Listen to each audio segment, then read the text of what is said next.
Umukozi wese agiye kuzoronka agahembo yerekanye ivyo yakoze ku neza y'abenegihugu mu ntumbero yo gushika ku gihugu giteye imbere. Ni bimwe mu vyashikirijwe n'umukuru w'igihugu Evariste NDAYISHIMIYE mw'ijambo yashikirije aho Burundi bwahimbaza imyaka 62 bwikukiye. Ubu dushaka ko amahera ategerezwa kwinjira mu kigega yinjira yose ataciye mu binywabi, ayasohoka nayo agasohoka agiye gukora ibikorwa vy'abenegihugu.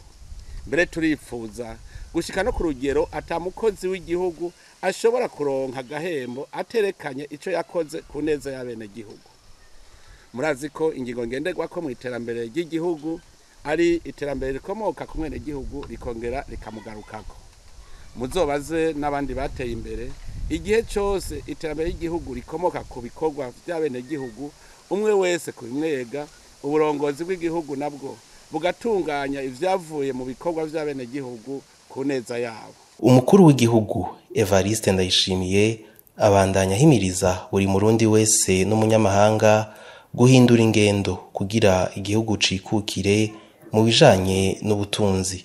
Ubwa mbere nuko twese twogwanya ubunebwe bwatwatsemwe indaro, ntihagire ubusubira kurya ivyo aseze kiretse bamwe twita bantaho nikora. Hariho nabirirwa mu mabaramiro bakibera ngaho ataco bakora, ariko bakirirwa baridodomba bateranya inzego z'igihugu n'abenegihugu.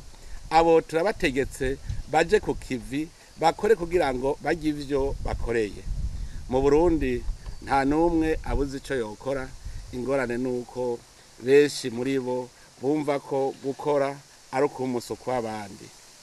Ubwa kabiri ndasavye abari ku kivi ntihagire ababaca inkokora babasamaza ngo ejo ntibuca.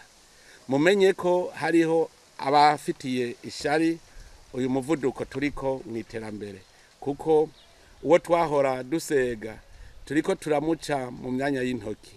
Nimuje hamwe ahubwo mugwize umwimbu, hanyuma aho bukera mwigira inama y'ingene muzohingura, mwongere mushore mu mwidegemvyo, kuko hari ibinebwe bigabirije ngo mukore navyo bibungukireko. Ibirori vyo guhimbaza umunsi mukuru igihugu c'u Burundi kimaze cikukiye bikaba vyahimbajwe ku civugo umwidegemvyo mu vy'ubutunzi niko kwikukira nyakuri.